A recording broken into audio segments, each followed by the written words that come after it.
अस्सलाम वालेकुम viewers, welcome to मदी एफएक्स। कैसे आप सब लोग? उम्मीद करती हूँ आप सब खैरियत से होंगे। अच्छा मेंबर्स, हम बिना अपना टाइम वेस्ट किए सबसे पहले हम एनालिसिस करेंगे गोल्ड को। वीकली फोरकास्ट आपके साथ शेयर करेंगे। गोल्ड ने अभी तक जो हमें इम्पल्सिव मूव दिया है बिगर टाइम फ्रेम के ऊपर, उसका जो मेजर लो है हमारे पास जो निकल के आता है, डिमांड भी और मेजर लो भी वो ये निकल कर आता है 42 का एरिया। और जो मेजर हाई हमारे पास निकल के आया है अभी वो है 4615 का एरिया। ठीक है, मार्केट अभी इस मूव के अंदर जोन सी है चल रही है हमारे पास। एनी हो, यहाँ पे मार्केट में एक रेंज आई है, ठीक है, जिसके बाद मार्केट ने अगेन हमें एक बाइंग साइड पे रूट देखते हुए नज़र आ रहा है। अब इसकी रीज़न क्या है? बहुत से लोगों को नहीं समझ आती कि भाई गोल्ड के इतना बाय जाने की रीज़न क्या है। सबसे पहले ये समझ लें कि गोल्ड के इतना बाय जाने की रीज़न है फंडामेंटल्स। चाइना ने गोल्ड की बाइंग की है सिर्फ डॉलर को वीक करने के लिए, ठीक है, और उसी का इम्पैक्ट है मार्केट के ऊपर, जो गोल्ड की मार्केट हमें इतनी बूस्ट होती हुई नज़र आ रही है। मैंने ये गोल्ड के जो मेरे पास फर्स्ट एरिया निकल के आया है गोल्ड की बाइंग का, वो है ये एरिया 4099 का एरिया।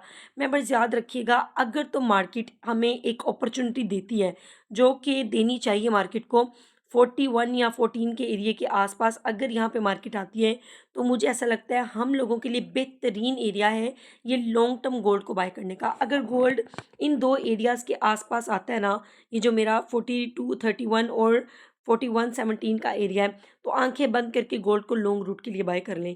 और अगर मेंबर्स यहाँ पे आता है गोल्ड, ठीक है, यहाँ से रिट्रेसमेंट देता है, लेकिन कंफर्मेशन के साथ बाय करिएगा इस थर्ड एरिया से। Second, first area and second area, ये दो एरियाज कंफर्मेशन के साथ आप लोगों ने यहाँ पे एंटर होना है, क्योंकि यहाँ पे मार्केट को रिट्रेसमेंट देनी चाहिए। अब कॉन्टीन्यूसली जो मार्केट बाय जा रही है उसकी रीज़न क्या है? उसकी रीज़न क्या है? लोगों की, इन्वेस्टर्स की जो सेल की होल्डिंग है वो।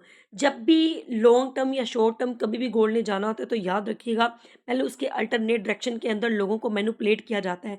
लोगों के सेंटीमेंट सेल के बना के गोल्ड को इतना स्ट्रॉन्ग बाय ले गए, क्योंकि जितने बड़े इन्वेस्टर्स थे उन लोगों ने सेल को होल्ड किया हुआ था। क्योंकि अगर आप लास्ट वीक की बात करें तो मार्केट का मोमेंटम स्ट्रॉन्ग सेल में नज़र आ रहा था। अभी सडनली मार्केट ने अपना वॉल्यूम टोटल शिफ्ट किया है।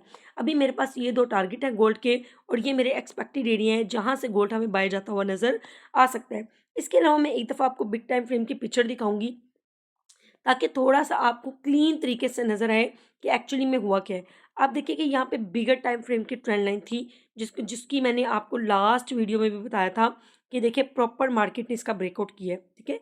ये बिगर टाइम फ्रेम की ट्रेंड लाइन है। मैं आपको दिखाती हूँ ये थोड़ा सा चार्ट क्लीन करके। ये अब देखिए कि मार्केट ने प्रॉपर इसकी रेजिस्टेंस को, ट्रेंड लाइन की रेजिस्टेंस को डेली के ऊपर रिस्पेक्ट दी है, और इसका जो ब्रेकआउट हुआ था तो हाई मोमेंटम कैंडल के साथ हुआ था। मैंने अपने चैनल की अपडेट में प्रॉपर शेयर किया था आप लोगों के साथ कि भाई यहाँ से मैं गोल्ड को बाय देख रही हूँ, और मैंने बाय करवाया भी था। मैंने वो सिग्नल अपने टिकटॉक की स्टोरी में भी लगाए थे। सबसे पहले तो अगर आप लोग मेरे चैनल पर नहीं हैं, भाई डोंट मिस दिस अपॉर्चुनिटी। सबसे पहले जाकर मेरे चैनल को ज्वाइन करें, जहाँ मैं डेली बेस पर हाई एक्यूरेसी के साथ आप लोग को अपडेट शेयर करी होती हूँ। बाकी अगर आप मेरे आईबी ग्रुप और वीआईपी का पार्ट बनना चाहते हैं तो ऑफ कोर्स आपको उसकी भी इन्फॉर्मेशन मिल जाएगी। यहाँ पे देखें, इस मोमेंटम कैंडल ने जैसे इस एरिया का ब्रेकआउट किया, ठीक है, अब देखें ये जो एरिया था बहुत पावरफुल एरिया था, और ये मैं 100% एक्सपेक्ट कर रही थी कि जब भी इसका ब्रेकआउट हुआ इस रेजिस्टेंस का, इस ट्रेंड लाइन रेजिस्टेंस का, तो गोल्ड लाजम हमें यहाँ टैप होता हुआ नजर आएगा। मैंने आज भी अपने गोल्ड वीआईपी के अंदर बाय करवाया था, और कल भी। और यहाँ से देखें हमें कितनी अच्छी जोन सी है ना बाइंग अपॉर्चुनिटी मिली थी। एनी हो, ये हमारे पास बिगर टाइम फ्रेम की सप्लाई पड़ी हुई है। ये देखिए ये एरिया है, ठीक है, बिगर टाइम फ्रेम की सप्लाई। ये मेरा टारगेट है। पॉसिबिलिटी है कि मार्केट मेरे इस टारगेट को रिस्पेक्ट दे बाय के अंदर, ठीक है, और यहाँ से हमें कुछ मार्केट के अंदर एक सेलिंग प्रेशर नज़र आए। मैं थोड़ा सा इसको रिमूव कर देती हूँ ताकि आप लोग को थोड़ी सी क्लैरिटी मिल जाए, ठीक है। ये एक सप्लाई है, और ये डेली की सप्लाई है, तो यहाँ से 100% मुझे ऐसा लगता है कि मार्केट को गिरना चाहिए। याद रखिएगा मेरे जो एनालिसिस होते हैं वीकली बेस होते हैं, ठीक है, प्रॉपर पूरे वीक की एक पिक्चर होती है इसके अंदर। ये सप्लाई है, ये ऑलमोस्ट इस एरिया की लिक्विडिटी मार्केट यहाँ पर आके उठा चुकी है। तो मुझे ऐसा लगता है कि मार्केट 4660 से 4700 ये एक बहुत अच्छा एरिया है हमें मार्केट को रिट्रेसमेंट में देखने के लिए। अगर मार्केट इस एरिया से गिरती है मेंबर्स, तो हम लोग गोल्ड को लॉन्ग टर्म के लिए बाय कर सकते हैं रिट्रेसमेंट के ऊपर, जो कि हमारे पास बेस्ट अपॉर्चुनिटी रहने वाली है। ऑन दी अदर हैंड अगर मार्केट इस सप्लाई के ऊपर क्लोजिंग दे देती है, जो कि डेली का एक एरिया है, और मार्केट क्लोजिंग देती है 47 या 4788 के आसपास, ठीक है, या इससे ऊपर, तो फिर हम गोल्ड को भाई काफ़ी ज़्यादा हाई देख सकते हैं। मतलब अगर मैं आसान अल्फाजों में कहूँ तो हाई ब्रेक होता हुआ भी देख सकते हैं। तो मैं तो अल्लाह से यही दुआ करूँगी कि भाई यहाँ से एक दफ़ा डीप रिट्रेसमेंट मिले, ताकि लोग लॉन्ग टर्म गोल्ड के अंदर बैठ सकें, एटलीस्ट इस एरिया तक हमें रिट्रेसमेंट मिले। मेरे नज़दीक ये 4236 का एरिया बहुत ही अच्छा एरिया, अगर तो यहाँ से बाइंग मिलती है वो तो हमारी बहुत अच्छी गुड लक हो जाएगी। लेकिन अगर यहाँ से ना आकर हमें ये एरिया भी मिलता है 27 के आसपास का एरिया, तो ये भी बहुत अच्छी बाइंग अपॉर्चुनिटी होगी।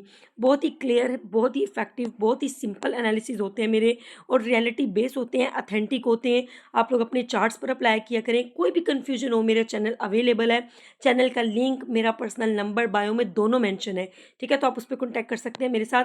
इसके अलावा एक और चीज़ मैं आप लोग को यहाँ बताना चाहती हूँ। अगर मैं यहाँ पे फिबोनाची प्लॉट करके देखूँ, ये देखें, इस हाई से इस लो तक, ये तो मार्केट ऑलमोस्ट फिब के इस लेवल को टच कर चुकी हुई है, फिब के इस लेवल की लिक्विडिटी को उठा चुकी हुई है। तो इट मीन्स कि मार्केट को यहाँ से 100 में से 80% एटलीस्ट गिरना चाहिए, क्योंकि मेजर बिगर टाइम फ्रेम की रेजिस्टेंस, बिगर टाइम फ्रेम की सप्लाई, बिगर टाइम फ्रेम का लिक्विडिटी एरिया यहाँ पे पेंडिंग पड़ा हुआ है। तो इसलिए मेरे लिए ये एक्सपेक्टेड एरिया है फॉर सेलिंग। लेट्स सी कि क्या होता है। अगर तो यहाँ से हमें सेलिंग नज़र आई तो इंशाल्लाह ये मेरा बाय का टारगेट मैं ऑलरेडी शेयर कर चुकी हुई हूँ कि हम लोगों ने बाय कहाँ कहाँ से करना है। मैं फिर से एक दफ़ा लास्ट टाइम रिपीट कर देती हूँ, वीडियो थोड़ी लंबी हो जाती है। फर्स्ट जोन ये है, सेकंड जोन ये है, थर्ड जोन ये है, और फोर्थ जोन ये है। और अगर मार्केट इस रेजिस्टेंस के ऊपर क्लोजिंग देती हुई हमें नज़र आती है मेंबर्स, तो मैं अपना टारगेट आपको बता देती हूँ। फिर गोल्ड ने ब्रेक लगानी है सीधी जाके इस एरिए पर। इससे पहले गोल्ड की ब्रेक नहीं लगनी 50-54 के आसपास। पहला टारगेट ये होगा, ठीक है, और दूसरा जो हमें टारगेट नज़र आएगा वो हमारे पास होगा ये एरिया 5362 का एरिया। अगर तो यहाँ पे इस जोन पे ब्रेक नहीं लगती गोल्ड की, तो बहुत ही मैंने आसानी से आप लोग को चीज़ें क्लैरिफाई कर दी हैं। यहाँ पे ब्रेक लगनी चाहिए, यहाँ से हमें सेलिंग मिलनी चाहिए। यहाँ से सेलिंग मिलेगी तो हम रिट्रेसमेंट पे लॉन्ग बाय करेंगे।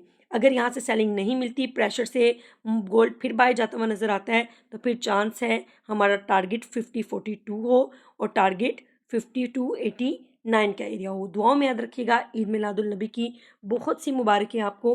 मुझे भी ख़ास अपनी दुआओं में याद रखिएगा। रहमतों बरकतों वाला महीना है और बरकतों वाला दिन है। बाकी हसद ना किया करें, क्योंकि अल्लाह की ज़ात ने आपके नसीब में जो रिस्क लिखा है वो हर सूरत आपको मिल के रहेगा। खुदा हाफिज़।